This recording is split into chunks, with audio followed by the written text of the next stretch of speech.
Reklamasi wilayah pesisir di Indonesia telah menjadi topik yang kompleks dan kontroversial, melibatkan berbagai proyek di berbagai daerah dengan tujuan yang beragam. Meskipun bertujuan untuk meningkatkan ekonomi dan memperluas lahan, proyek-proyek ini seringkali menimbulkan benturan dengan isu lingkungan dan hak-hak masyarakat setempat. Mari kita mulai proyek reklamasi di Teluk, Jakarta. Dimulai pada tahun 1995 dengan keputusan Presiden nomor 52 oleh Presiden Soeharto, proyek ini bertujuan memperluas daratan Jakarta melalui pengurugan laut hingga kedalaman 8 meter.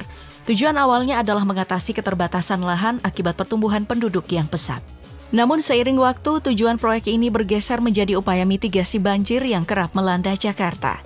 Pada tahun 2012, Presiden Susilo Bambang Yudhoyono memperkuat inisiatif ini melalui Peraturan Presiden nomor 122 yang mengubah desain reklamasi menjadi pembentukan 17 pulau buatan, dinamai dari Pulau A hingga Q.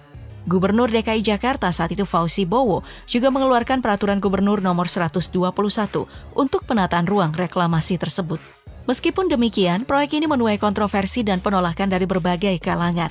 Organisasi lingkungan seperti Wahana Lingkungan Hidup Indonesia atau WALHI mengkhawatirkan dampak negatif terhadap ekosistem laut dan kehidupan nelayan tradisional.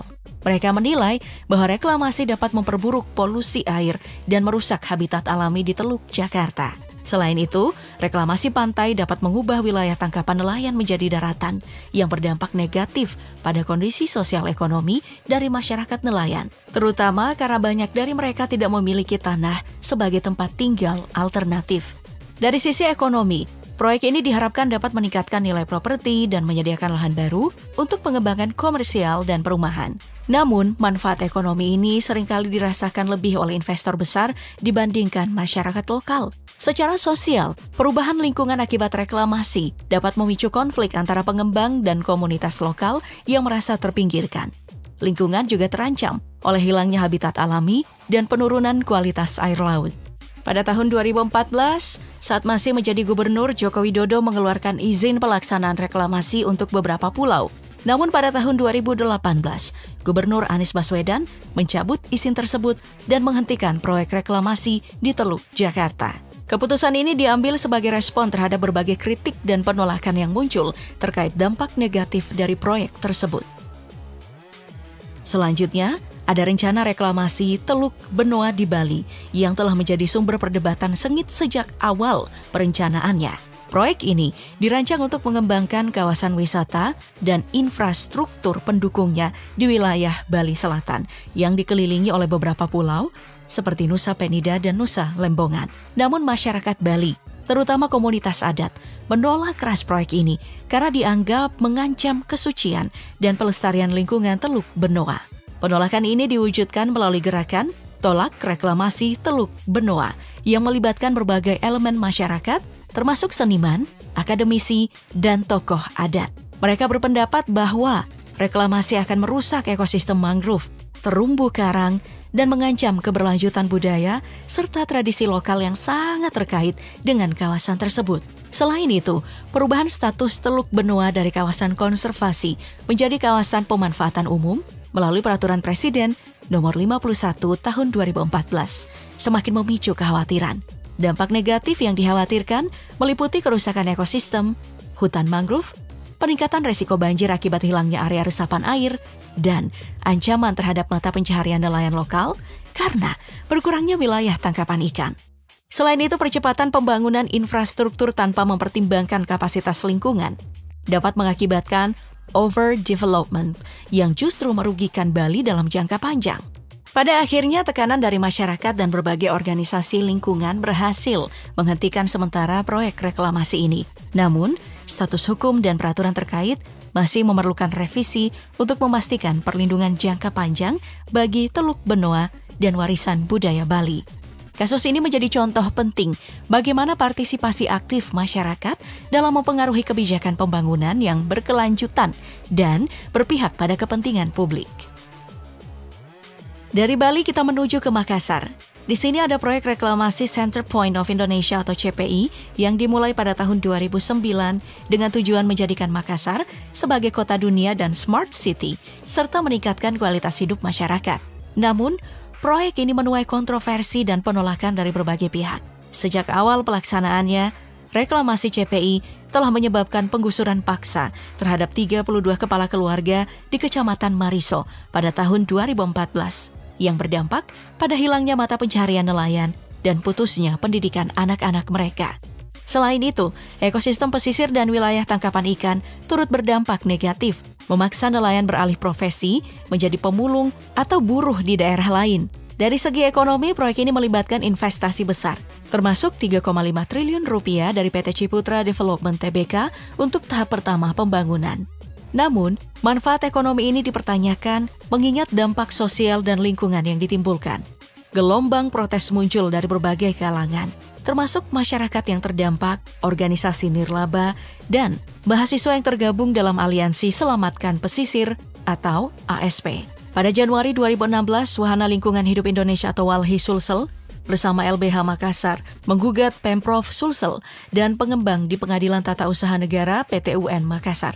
Namun, gugatan tersebut tidak diterima karena dianggap kadaluarsa. Meski begitu, pemerintah terus melanjutkan proyek ini. Pada Januari tahun 2023, Pemprov Sulsel menandatangani adendum dengan PT Yasmin Bumi Asri untuk melanjutkan reklamasi seluas 12,11 hektar yang akan dijadikan destinasi wisata baru.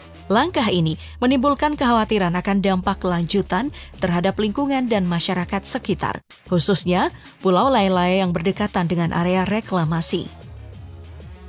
Kembali ke Jakarta, tepatnya reklamasi Pulau C di Jakarta Utara merupakan bagian dari proyek besar untuk pengembangan kawasan Pantai Indah Kapuk alias PIK. Proyek ini bertujuan memperluas daratan guna mendukung pembangunan perumahan elit, bisnis, dan pariwisata.